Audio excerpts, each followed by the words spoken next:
Hi guys, இன்னைக்கு நாம the white fang of the leaf என்று அன்போடு அழைக்கப்படும் சாக்குமோகோ அட்டாக்கை பற்றி தான் பார்க்க போறோம். ஸோ வீடியோக்குள்ள பார்த்து முன்னாடி லைக் பண்ணுங்க, ஷேர் பண்ணுங்க, மறக்காம சேனலை சப்ஸ்கிரைப் பண்ணிக்கோங்க. சரி வாங்க வளவாங்க பேசாம வீடியோக்குள்ள போகலாம்.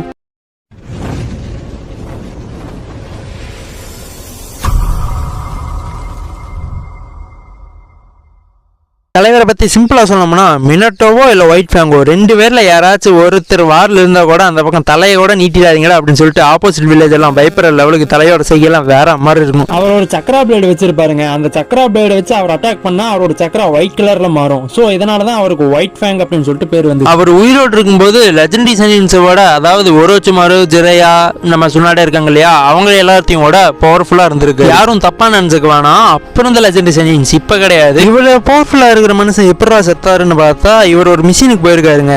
அந்த மிஷினில் காம்ரேட்ஸ் முக்கியமா இல்லை மிஷின் முக்கியமா அப்படின்னு சொல்லிட்டு ஒரு சுச்சுவேஷன் வருது.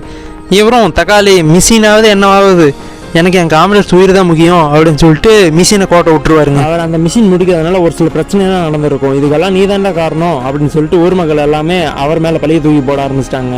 இதனாலேயே ஆளு ரொம்ப நொந்து போயிட்டாருங்க. இது கூட பரவாயில்ல, எந்த காம்ரேட்ஸுக்காக அவர் அந்த மிஷினை கோட்டை விட்டாரோ அவங்களே அவரை பற்றி தப்பாக பேச ஆரம்பிச்சிருவாங்க. இதை தாங்க முடியாமல் ஆள் மனசு உடஞ்சி செத்துருவாரு. இது எல்லாத்தையும் பார்க்கும்போது எனக்கு எப்படி இருந்துச்சுன்னா, என்ன மனுஷன் அப்படின்னு சொல்கிற லெவலுக்கு இருந்தவரை பொருளை பேசியே போட்டு தள்ளிட்டானுங்க அப்படின்ற மாதிரி தான் இருந்தது. என்னதான் ஆள் செத்து இருந்தாலும் அவர் கிரியேட் பண்ண வச்ச நேம் இன்னும் போகல. ஒயிட் ஃபேங்னு சொன்னா பயப்படாத ஆளே கிடையாதுன்னு சொல்லுவாங்க. அதுக்கு எக்ஸாம்பிள் சொல்லணும்னா, இந்த பாட்டி இவ்வளவு கோவப்படுறதுக்கான காரணமா இருக்கிற ஒயிட் ஃபேங் யாருன்னு தெரிஞ்சுக்கலாமா?